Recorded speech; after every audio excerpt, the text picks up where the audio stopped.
जो लोग कह रहे हैं कि देश की गिरती हुई अर्थव्यवस्था को नोट पर लक्ष्मी और गणेश को फोटो लगा देने से समस्या का समाधान हो जाना संभव है, तो वो कम से कम बताते कि देश में जो अर्थव्यवस्था का संकट आया है उसके क्या कारण है। अगर कारण लक्ष्मी और गणेश है तो फोटो लगा देना चाहिए। साथियों, जब लक्ष्मी गणेश अर्थव्यवस्था को सुधार सकते हैं तो लक्ष्मी गणेश देश में राजनीतिक संकट को भी दूर कर सकते हैं। जिस तरह से विभिन्न राजनीतिक पार्टियां एक दूसरे के खिलाफ में आम जनता को लड़वा रही हैं और राजनीतिक अस्थिरता बनती जा रही है, तो इस देवी देवता का सहारा लिया जा सकता है। साथियों, राजाओं ने देवी देवताओं धर्म का सहारा लेकर हजारों साल शासन किया, लेकिन हमारे समाज में कुछ लोगों ने वैज्ञानिक आधार पर समाज का विश्लेषण करके धर्म को राजनीति से अलग करने के लिए जो ज्ञान विज्ञान दिए और उसका सहारा लेकर जिस तरह से राजतंत्र को ख़त्म किए,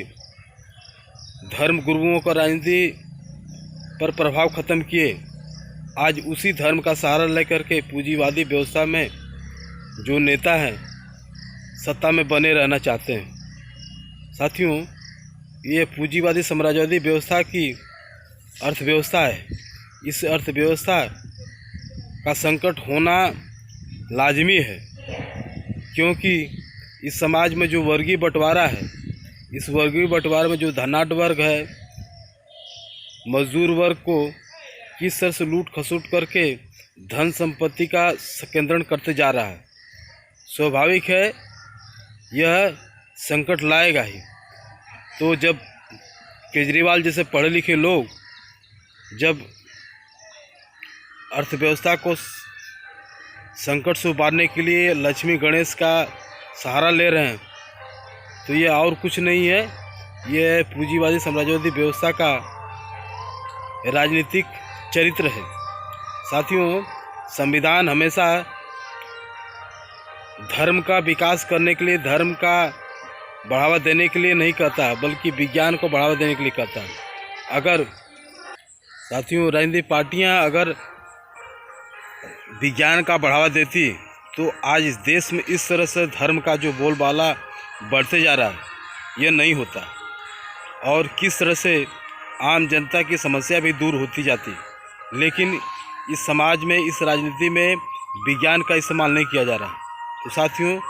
ये पूंजीवादी व्यवस्था का राजनीतिक चरित्र, इस चरित्र को समझना पड़ेगा कि पूंजीवादी साम्राज्यवादी व्यवस्था का जो संकट है, यही संकट इनके खात्मा को बहुत करीब लेकर आएगा, मगर इसे कैसे खात्मा के लिए क्रियान्वित किया जाए, इस पूंजीवादी साम्राज्यवादी व्यवस्था के लोग ही कर सकते हैं। जिस तरह से राजतंत्र को ख़त्म करने के लिए कुछ लोगों ने लोगों को सचेत किया, राजशाही धर्मशाही के खिलाफ में संघर्ष किया, उसको नेस्तनाबूद किया, ठीक उसी तरह पूंजीवादी साम्राज्यवादी व्यवस्था को भी ख़त्म करने वाले कुछ भले ही कम लोग हैं, लेकिन हैं, आने वाले समय में और बढ़ेंगे और इस पूंजीवादी साम्राज्यवादी व्यवस्था के संकट को, चाहे आर्थिक संकट हो चाहे राजनीतिक संकट हो, इसे ख़त्म करेंगे। तो साथियों, यही समाज का विकास है और यही समाज का वैज्ञानिक विश्लेषण है।